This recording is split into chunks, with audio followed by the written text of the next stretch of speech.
जय श्री कृष्ण। भगवान कृष्ण गीता के अंदर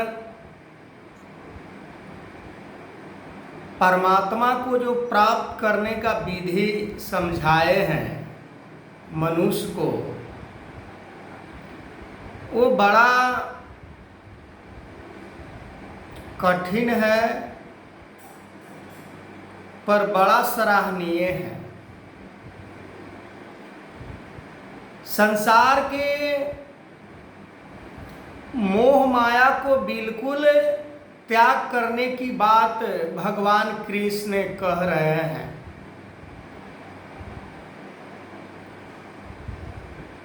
संसार के धन दौलत को महत्व तो हम देते हैं, पर इसका कोई महत्व है नहीं। ये सभी परमात्मा को प्राप्त करने में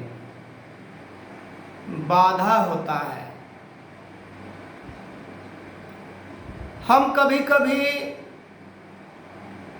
सांसारिक उपलब्धियों के कारण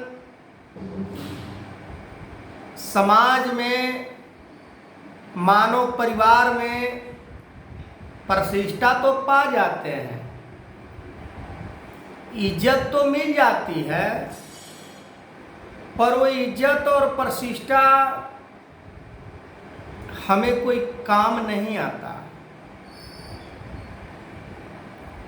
आज संसार में दिखावा बहुत हो रहा है। ऊंचे इमारत बना लिए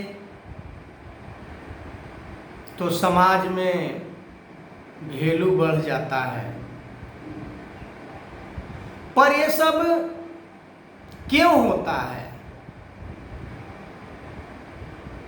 क्योंकि अज्ञानता के कारण ये सभी चीजों को हम महत्व देते हैं। क्योंकि मानव का जो योनि है, मानव जीवन जो है, वो संसार में संसार के वस्तुओं को प्राप्त करने के लिए या संसार के पदार्थों को भोगने के लिए, इस्तेमाल करने के लिए हमारा जन्म नहीं हुआ है। पर इन चीजों के लिए हम इतना ललायित रहते हैं कि जिसका कोई सीमा नहीं है, कितना हम ललायित रहते हैं।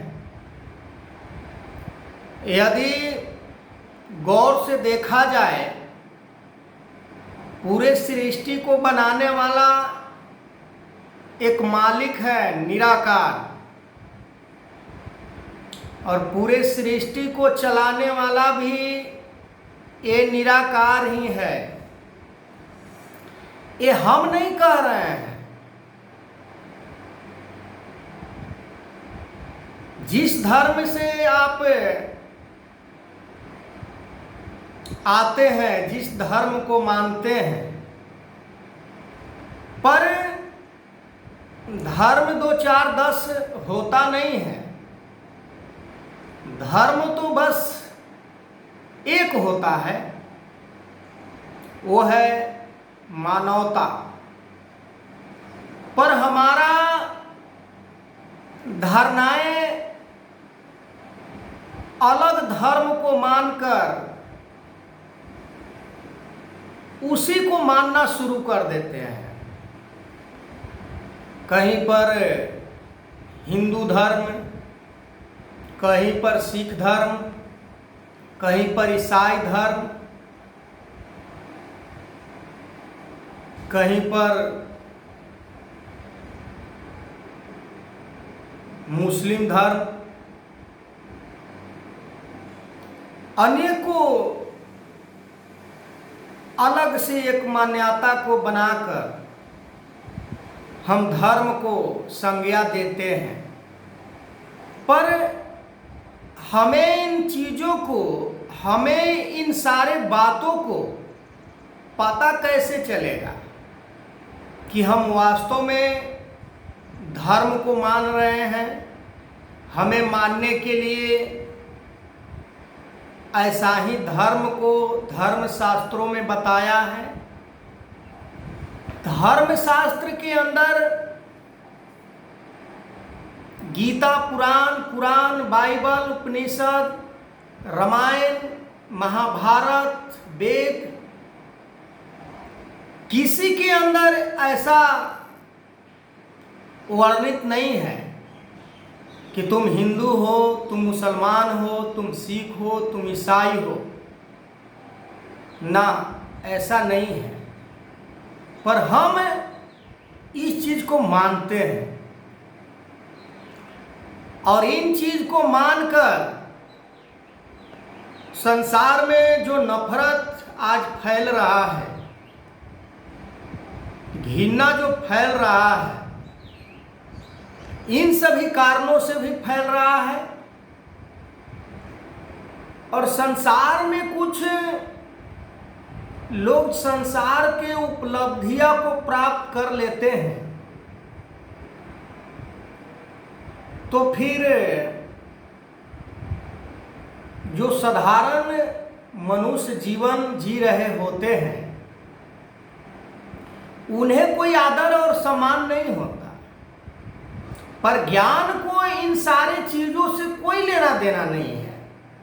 हम उस तरफ सोचते नहीं हैं कि ज्ञान को किसी लिबास से कोई लेना देना नहीं है, ज्ञान को किसी जाति संप्रदाय से कोई लेना देना नहीं है।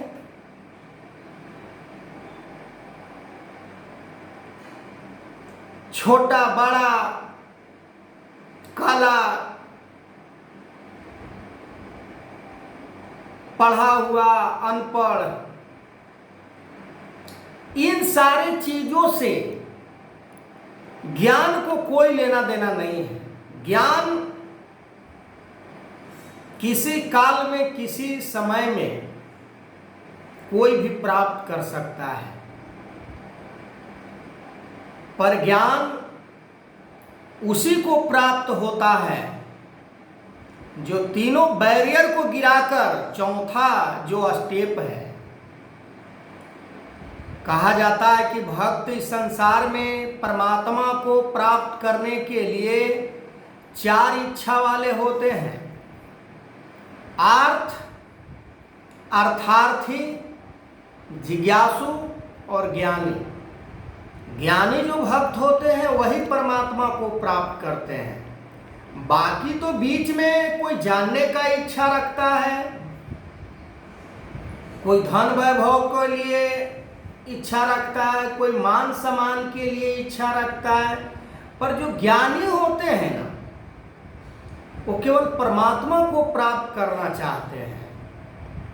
उनके मन के अंदर परमात्मा को प्राप्त करने का इच्छा होती है। पर जो अर्थार्थी, आर्थ जिज्ञासु जो होते हैं, वो बीच में उन छोटे शिशु बच्चे के जैसे, बच्चा तो चलना चाहता है पर वो लड़खड़ा कर गिर जाता है, फिर खड़ा होता है, फिर गिर जाता है। ठीक उसी प्रकार आर्थ और अर्थार्थी, जिज्ञासु, ये तीनों जो भक्त के कैटेगरी में आते हैं, नाम इनका भक्त के श्रेणी में आता है, पर ये पूर्ण रूप से भक्त होते नहीं हैं। क्योंकि आर्थ, अर्थार्थी, जिज्ञासु, इन सारे तीनों भक्तों से एक गुण जो पैदा होता है वो है कामना, इच्छा। तो जब तक हम इन चीजों को ज्ञान के माध्यम से समाप्त नहीं करते हैं, तब तक ये तीनों बैरियर को हम नहीं गिरा पाते हैं। भगवान कृष्ण अर्जुन को यही बात समझाने का प्रयास कर रहे हैं कि अर्जुन, इस संसार में परमात्मा से श्रेष्ठ, परमात्मा से बड़ा और कोई नहीं है। मैं परमात्मा तुमसे मैं कह रहा हूं कि तुम युद्ध करो। सतगुरु कह रहे हैं कि तुम 5 प्राण 3 कर्म को अपनाओ, प्रैक्टिकली अपने जीवन में जस्टिफाई करो। इसको केवल बातों से सुनाओ मत किसी को, कथा के माध्यम से खुद मानने की जरूरत है, अपने जीवन में इम्प्लीमेंट करने की जरूरत है। हमारे मन के अंदर लोभ लालच स्वार्थ समाया हुआ है और ब्रह्म ज्ञान को हम धारण करना चाहते हैं तो कभी संभव नहीं है। आगे मैं इस वीडियो को कंटिन्यू करूंगा, तब तक के लिए जय श्री कृष्ण।